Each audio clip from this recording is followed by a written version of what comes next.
کے بعد وہ قرآن پاک کو لیتا ہے. سبحان اللہ.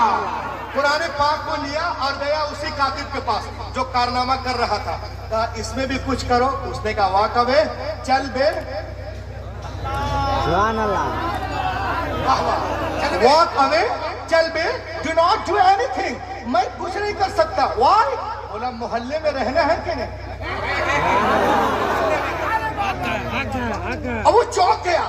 تورا میں کیا, زبور میں کیا, انجیل میں کیا, ویدس میں کیا, جرموجا میں کیا, جینیسس میں کیا, ایکسوڈس میں کیا. اب قرآن کے بارے میں بولتا ہے walk away, do not do any thing. ہم کچھ نہیں کروں گا. محلے میں رہنا ہے کہ نہیں. سمجھ نہیں پایا. اس نے کہا تو نے وعدہ کیا, اس کو کرنا پڑے گا. $2000 میں نے دیے ہیں. کہا میں یہ کرتا ہوں. یہ پلان جسٹ پلین آیا. میں صرف پلین آیا لکھ دیتا ہوں, تم کو جو کرنا کرو گے. وہ صرف پلین آیتیں لکھ دیتا ہے, جتنا لکھنا ہوا. وہ اس قرآن شریف کو نسخے کو لے کے ایک لائبریری میں جاتا ہے, ایک قرآن نکالتا ہے جس میں زبر زیر پیش ہے. وہ بیٹھا, الیاذ باللہ, قرآن کو کھولا, دیکھا اس میں زبر ہے تو اس میں زیر کر دیا. اس میں دیکھا پیش ہے, اس میں شد کر دیا. اس میں دیکھا متصل ہے, اس میں منفصل کر دیا. وہاں دیکھا لازم ہے تو یہاں پر جو ہے جائز کر دیا. ادھر کا ادھر کرنے کے بعد وہ قرآن پاک کو لے کے حافظ قرآن کے پاس گیا. اتنی آسانی سے نہیں سناؤں گا میرے دوستوں, میں کلیجہ نکل رہا ہوں. ایک کی شرکت قرآن کے لیے بولو. ارے بولو قرآن کے لیے. ایک ایک جو کھڑے ہیں یہ کب بولیں گے؟ جب میں چلا جاؤں گا مظفر پور تک. بولیے سبحان اللہ. اب سنیں آپ, وہ قرآن کو لے کے حافظ قرآن کے پاس گیا. حافظ قرآن, عالم دین کی اہمیت کو سمجھو مسلمانوں. حافظ قرآن کے پاس جاتا ہے ضیاء اللہ بھائی, اور جانے کے بعد کہتا ہے حافظ جی, I have written Quran, I have come to give you a gift. میں آپ کو یہ قرآن دینے آیا, میں لکھا ہوں. This is my address. یہ میرا پتہ ہے, پڑھ کے بتانا میری کوشش کیسی ہے. حافظ جی اپنے گھر, یہ اپنے گھر. اب یہ جا کے بیٹا سو رہا تھا.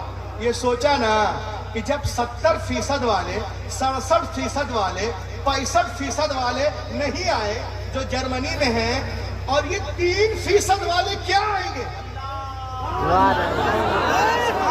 جب 70% والے نہیں آئے, ان لوگوں نے بھی سوچا تھا کربلا میں کہ ہم 22,000 ہیں, 72 کیا کر رہے ہیں.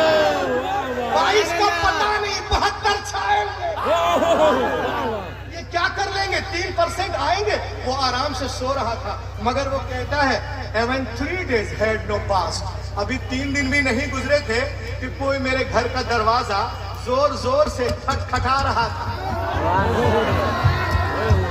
کھٹکھٹا رہا تھا.